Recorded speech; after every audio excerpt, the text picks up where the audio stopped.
Hey everybody, so it's time to do our Western Conference playoff series previews. So again, like I said in my Eastern Conference video, this is not a prediction video. I won't be making predictions here. I already made my predictions in the video that I posted earlier today. Here I'm just going to talk about what kind of series I think it's going to be, how close I think it's going to be, and some like keys on both sides on what they can do to make sure that they win the series. Um, I'm I'm taking a pretty simplistic approach to this. I'm not going to pull out a bunch of numbers and statistics and lineups and delve too deep into it. I'm just going to go based on what I know from following the NHL this year and what I think is it's going to be like and what's going to happen. I'm also not going to talk about season series and how these teams did against each other in the regular season because I don't think it matters that much. So many things could have changed from when they played earlier in the year till now. Different guys in and out of the lineup. Teams playing better or worse than they did at when they met previously, and just the fact that playoff hockey is totally different than regular season hockey. So much more intense, emotional, physical. It's if you watch a regular season game and then watch a playoff game, they're not even really like the same thing. The playoffs are just wild and crazy, and the regular season's pretty tame and recently gotten kind of boring. So, Western Conference, let's start. Top seed versus the second wild card team. President's Trophy winning Nashville Predators versus the Colorado Avalanche. So this is going to be a very difficult task for Colorado if they want to knock off Nashville. Nathan MacKinnon, it's a miracle that Colorado is in the playoffs to begin with. They were the laughingstock of the league last season. Nathan MacKinnon has had an MVP-type season, gotten them to the playoffs. They made it in on the last day, defeating St. Louis for the last wild card spot. They've really looked good since getting rid of Matt Duchene. He was obviously a big problem in that locker room and just with that team in general. They got him out of there, got a good haul in return, and they've played pretty good hockey since. So they're a playoff team, but beating Nashville is going to be very, very difficult. If they want to, I don't know really. For them to do it, it's going to take Nashville playing poorly. Even if Colorado plays their best hockey, Nashville I think is still going to be too much. So for Colorado to win, Nashville is going to have to play poorly, or Pecorine is going to have to get hurt or something like that. I really hope that doesn't happen, but something like that is going to have to happen for Colorado to win this series. For Nashville to win, all they got to do is just play hockey like they've been playing all season long, and they'll be fine.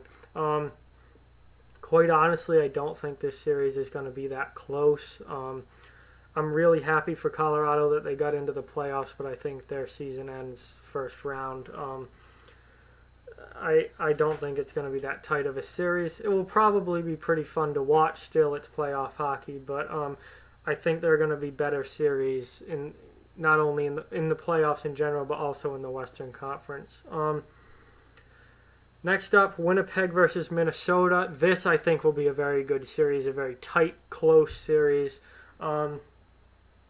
Very, very evenly matched teams. Neither team is overly physical, but they do have, some hardworking, gritty players on both sides, and I just think it's going to be a very back and forth type, alternate winning games type of series where it's just very, very close the whole way through. Either team can win any game. Probably a lot of overtime games. We've seen a lot of overtime games recently, the last few years in the playoffs. I think this series is going to have a lot of overtime games. And I just think it's going to be really tight.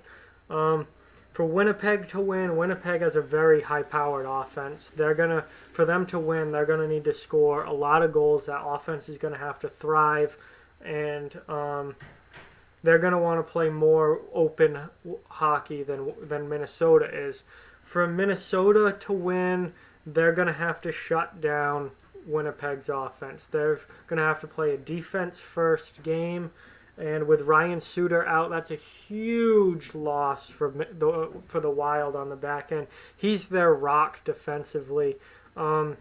Losing him is just a tremendous blow. But Minnesota is going to have to play shutdown team defense if they want to win this series. But whichever way it goes, I think it's going to be very close, very tight, and probably go 7 games. Vegas versus Los Angeles.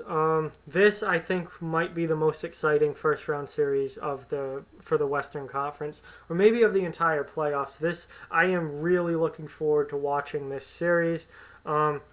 Vegas, what an incredible story. They shouldn't be good, but they are. Not only are they good, and in the playoffs, they won their division as an expansion team. That's completely unheard of. And they've had a ton of success that we didn't see coming. But the playoffs, the slate's wiped clean, everything resets, and the playoffs are a whole new animal. And they're playing a very tough team in the LA Kings, who have Stanley Cup winners throughout their lineup. Their goaltender on defense up front. They're a veteran team with a lot of experience. They've got quite a few guys left. Well, at least their core is left from the teams that won 2 cups in 2012 and 2014. So LA is going to be, even though they're a wild card team, they're going to be a very tough out in the playoffs. For Vegas to win this series, it's gonna have to be they're just gonna have to let the magic continue. It's gonna have to be a magical performance. Guys are gonna have to continue to overachieve.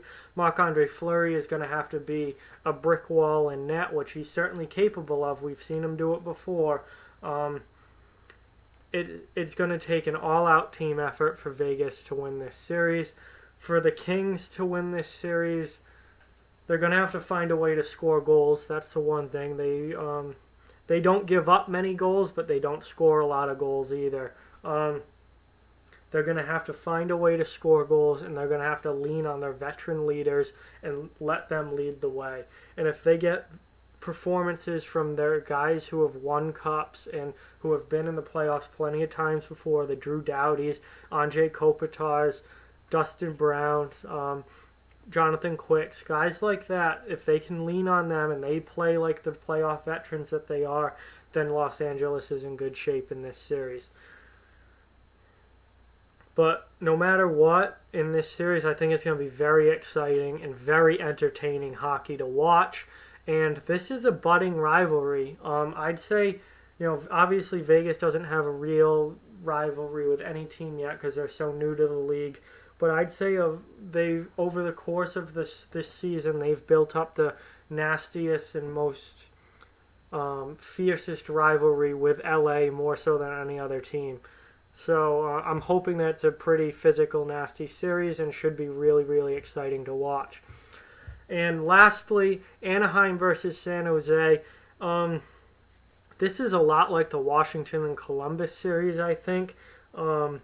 These are 2 extremely evenly matched teams.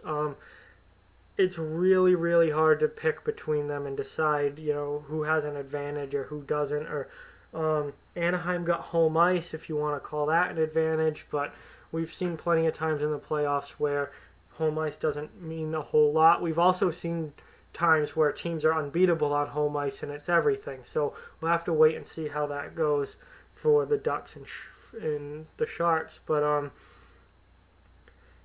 Anaheim's come on really strong in the second half of the season after an injury-riddled first half. San Jose's been really solid all year long. I think this is going to be an extremely tight series. California rivals, anytime any of the California teams meet up, it's a great, great game, great series.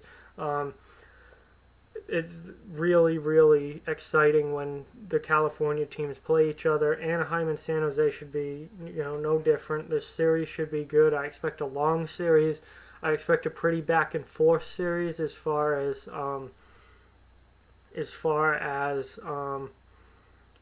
like alternating wins in games and stuff. It's going to be really good. It's going to be really tight. I am excited to watch, this series. As far as keys for Anaheim to win, they need some depth scoring. If Anaheim can get some depth scoring from their bottom six guys, then I think they're in good shape. They've relied a lot on Ricard Raquel, Jakob Silverberg, Ryan Getzlaf, Corey Perry. They're top-end guys.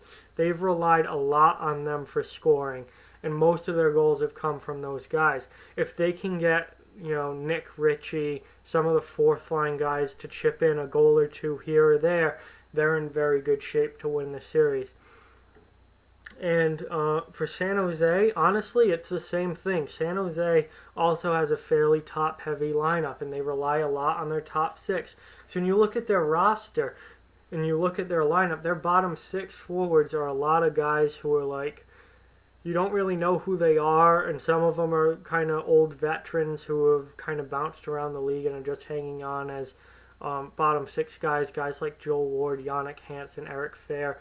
Like, these guys, they're on their way out of the league. They're on the decline. And then some of the other guys are younger guys, but you haven't really heard of them before. So if they can get some depth scoring, then that will go a long way towards beating the Ducks. So basically, I think whichever team gets bit more offensive help from their bottom six will end up winning this series. So that's what I think about this series. That's what I think about the Western Series in general. I think we're in for some extremely exciting playoff hockey, especially out west. I like these matchups a lot. I think the entertainment value is going to be through the roof with these matchups, and I can't wait to watch. I don't care that the games don't start till like 10 or 10:30 sometimes on the East Coast here. I will be staying up and watching them because there is nothing like playoff hockey. And these Western matchups really, really have me excited. I cannot wait for them to start. So, like, comment, share, subscribe. Help spread the word. We want this channel to keep growing. Follow on social media. Check out the website. The links for all that are in the description. Thank you guys very much for watching, and I'll talk to you again soon. I cannot wait for playoff hockey.